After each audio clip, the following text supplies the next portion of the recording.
Saudari-saudaraku terkasih dalam Tuhan Yesus Kristus, selamat pagi dan berkah dalam. Kita bertemu kembali dalam renungan harian kita, Sabtu 8 Juli 2023. Seperti biasa, bahan permenungan kita dasarkan pada bacaan Ekaristi hari ini. Bacaan pertama dikutip dari kitab Kejadian bab 27 ayat 1 sampai 5, dilanjutkan ayat 15 sampai 29, yang berbicara soal Yakub yang mengambil alih hak anak sulung dari kakaknya Esau. Ketika Ishak sudah tua dan minta agar Esau memberikan makanan yang enak agar ia diberkati, ibu Ishak, Ribka, mencoba untuk menjatuhkan hak anak sulung itu kepada Ishak dengan cara memanipulasi. Dan akhirnya terjadilah bahwa hak anak sulung itu jatuh ke tangan Ishak. Pada bacaan Injil, pembicaraan mengenai mengapa murid-murid Yesus tidak berpuasa, dan kemudian dijawab oleh Yesus, ada saatnya ketika pengantin diambil dari tengah-tengah mereka, mereka akan berpuasa, sehingga jelaslah saatnya akan tiba. Dan kemudian diteruskan dengan ajakan Yesus. Anggur yang baru ditempatkan pada kiribat yang baru, dan kain yang belum susut janganlah ditambalkan ke kain yang sudah tua, maka dua-duanya akan percuma. Dan yang mau dikatakan lebih tepat adalah yang dikehendaki bukanlah persembahan, melainkan belas kasihan. Saudari-saudaraku terkasih dalam Kristus, kita harus membaca bacaan pertama dengan hati-hati dan bertanya di balik itu apa yang mau dikatakan. Karena kalau tidak hati-hati, seakan-akan Allah membenarkan kelicikan dan sebagainya. Yang mau dikatakan adalah kehendak Allah dengan berbagai macam cara pasti akan terlaksana. Karena kita tahu hak bapak bangsa dari Ishak adalah Yakub, bukan ke Esau. Maka dengan berbagai macam cara, hak itu harus jatuh ke tangan Yakub. Apapun yang terjadi, kehendak Allah pasti terlaksana. Maka kita perlu waspada, mengerti di balik peristiwa-peristiwa yang mungkin tidak masuk akal dalam pikiran kita. Kita bertanya, di balik itu Allah mau bicara apa? Jadi bukan soal kelicikan, tetapi kehendak Allah terlaksana lewat berbagai macam cara. Dari bacaan Injil sudah sangat jelas pesannya. Kita diajak untuk menyiapkan tempat yang baru, kiribat yang baru, untuk menampung anggur yang baru. Ketika kita menjadi anak-anak Allah,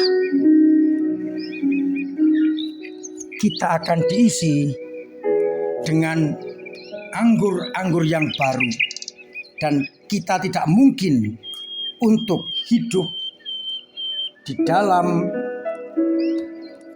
tempat anggur yang lama atau kiribat yang lama, maka tidak akan ada gunanya.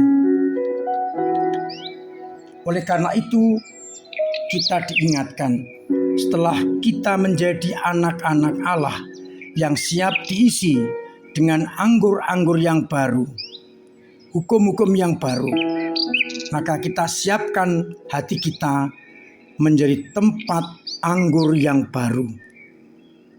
Dengan demikian, anggur itu akan terpelihara di dalam hati kita.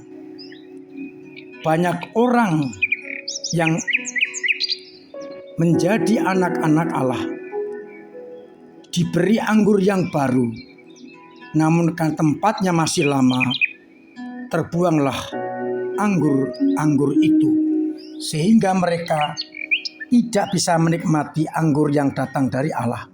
Hidup mereka masih dalam tataran lama. Mereka masih mementingkan persembahan dan bukan belas kasih. Bagi orang-orang yang sudah mengikuti Kristus, bagaikan orang yang siap untuk menggunakan kiribat yang baru untuk menampung anggur-anggur baru, sabda-sabda dan hukum Allah yang baru, agar akhirnya hukum dan sabda itu tidak terbuang dengan percuma. Dengan kata lain, saya mau mengatakan, jangan sampai kita menjadi orang Katolik pengikut Kristus, tapi hidup kita masih jauh dari tuntunan Kristus, kiribat lama yang kita pakai. Kalau kita menjadi pengikut Kristus, hendaknya kita menggunakan hukum, aturan, dan tata cara hidup seperti Kristus yang memusatkan hidupnya dalam kasih kepada Allah dan kasih kepada sesama. Maka pertanyaan permenungan kita hari ini untuk bacaan Injil, kita sudah menjadi pengikut Kristus. Apakah kiribat kita, hati kita ini baru, sehingga siap menerima anggur baru sabda Kristus dan hukum-hukumnya? Kalau memang siap, maka kita akan mampu hidup berdasarkan hukum yang baru itu. Dan dengan demikian, kita menyimpan anggur yang baru di dalam hidup kita masing-masing. Saya prihatin kalau mendengar ada orang Katolik yang hidupnya belum diwarnai oleh anggur yang baru. Masih sama dengan hidup dunia, korupsi, dan banyak hal lain. Mari kita benar-benar hidup sebagai anak-anak Allah dengan membawa kiribat yang baru, agar anggur yang dimasukkan dalam kiribat kita akan tersimpan dan tidak akan hilang. Dengan demikian, hidup kita akan semakin menyerupai Tuhan kita Yesus Kristus. Mari kita jadikan hati kita sebagai kiribat-kiribat yang baru yang siap menerima sabda-sabda Tuhan. Tuhan memberkati kita sekalian. Amin. Saudari-saudaraku terkasih dalam Kristus, marilah kita berdoa kepada Allah agar Ia memberikan kiribat yang baru dalam hati kita. Bapa yang penuh kasih, sungguh indah sabdamu hari ini yang mengingatkan kepada kami agar kami memiliki kiribat atau tempat anggur yang baru yang pantas bagi sabdamu. agar akhirnya pula hidup kami didasarkan atas sabda atau anggur yang baru itu.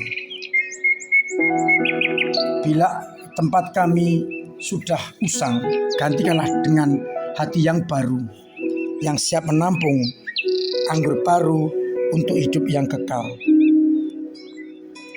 Kuatkanlah iman yang lemah, agar kembali memiliki iman yang baru yang disimpan dalam kirbat yang baru, sehingga akan abadi dan awet.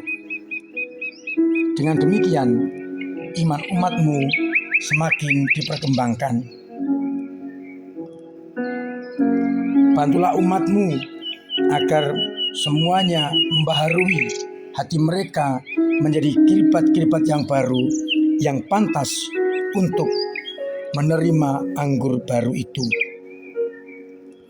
Semoga umatmu yang sakit engkau sembuhkan, yang punya beban engkau ringankan, yang punya persoalan engkau urai, dan kesalahan ekonomi engkau bantu lewat samanya, agar akhirnya banyak orang mengalami kasih setiamu. Kuatkanlah kami semua yang lemah. Untuk itu, sertai kami dengan berkat-Mu sendiri, Bapa dan Putra dan Roh Kudus. Amin.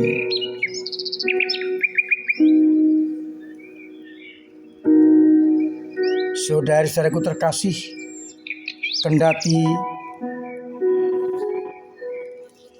pandemi sudah dicabut dan menjadi endemi, saya mengingatkan, mengajak, menghimbau, bahkan mengharuskan tetap jaga protokol kesehatan dengan memakai masker, cuci tangan dengan sabun dengan air mengalir. Booster kedua juga jauhi kerumunan agar kita tetap sehat dan selamat. Kita waspada sendiri untuk menjaga kesehatan kita dan kesehatan orang lain, sehingga kita mengalami sukacita. Besok akan ada donor darah. Saya undang umat untuk hadir menyumbangkan darahnya demi kepentingan sesama. Bisa mendaftar lewat Google Form atau kalau tidak sempat bisa langsung ke Mandala Geraha.